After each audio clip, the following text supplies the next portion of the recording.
घने जंगलों के अंदर एक बहुत ही डरावनी गुफा थी। वो गुफा एक शेर की थी। एक दिन जंगल का राजा बीमार पड़ गया। वो दर्द के मारे बहुत कराह रहा था। आसपास के जानवरों ने जब उसके कराहने की आवाज़ सुनी तो जंगल में ये खबर आग की तरह फैल गई कि जंगल का राजा बीमार है। कुछ जानवरों ने तो कहा कि बीमार रहने दो, हमें खा जाता है, क्या करना है, मर जाएगा। लेकिन कुछ जानवरों ने सहानुभूति दिखाते हुए कहा कि नहीं नहीं, बीमार शेर के बारे में ऐसी बातें नहीं करनी चाहिए।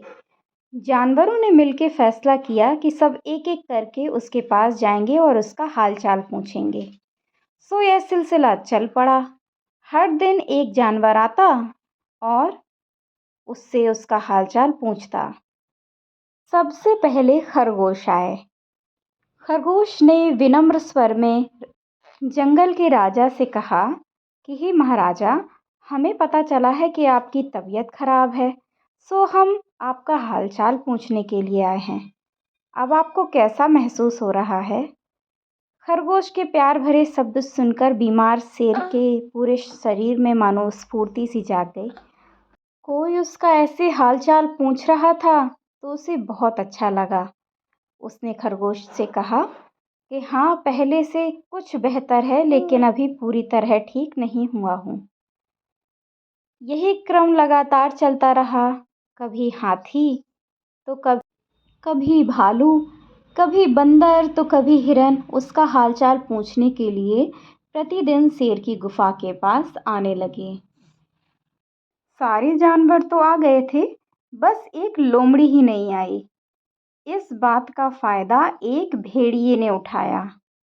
भेड़िए ने शेर को भड़काना शुरू किया। उसने जंगल के राजा से कहा कि हुजूर, आपकी चिंता इस जंगल में रहने वाला हर जानवर करता है, लेकिन लोमड़ी को इससे कोई मतलब नहीं कि आप जिएं या मरें। चालाक भेड़िए ने शेर के कान लोमड़ी के खिलाफ भरना शुरू कर दिए।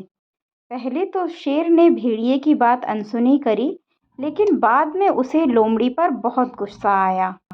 धीरे धीरे आसपास के जानवरों से ये खबर लोमड़ी के पास पहुंची। जब उसे पता लगा कि भेड़िए ने शेर के कान उसके खिलाफ भरे हैं, तो वो शेर खान के पास पहुंची। उसने शेर खान से कहा कि महाराज, मैं आपकी बीमारी की औषधि लेने के लिए बहुत दूर चली गई थी, इसीलिए आपसे मिलने नहीं आ पाई। मैंने आपकी बीमारी की औषधि ढूंढ भी ली है।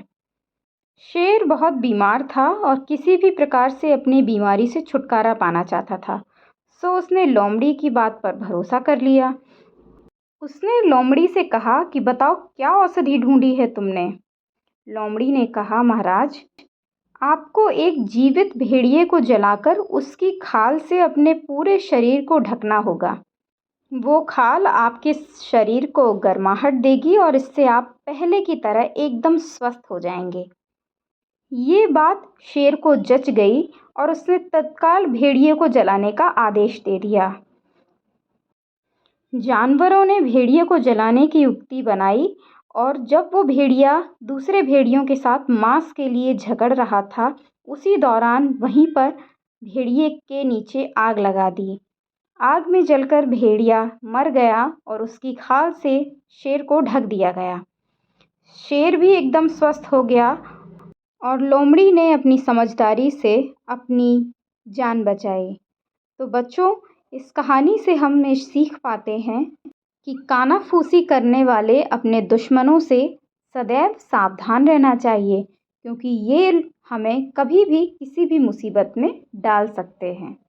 बच्चों, फिर मिलूंगी आपसे एक नई मज़ेदार नैतिक कहानी के साथ। तब तक आप इस चैनल को सब्सक्राइब कर लीजिए, वीडियो को लाइक कर लीजिए। आप लोग वीडियो देखते तो हैं, लेकिन इस पे लाइक नहीं करते हैं और कमेंट नहीं करते हैं। कृपया लाइक और कमेंट दोनों करें।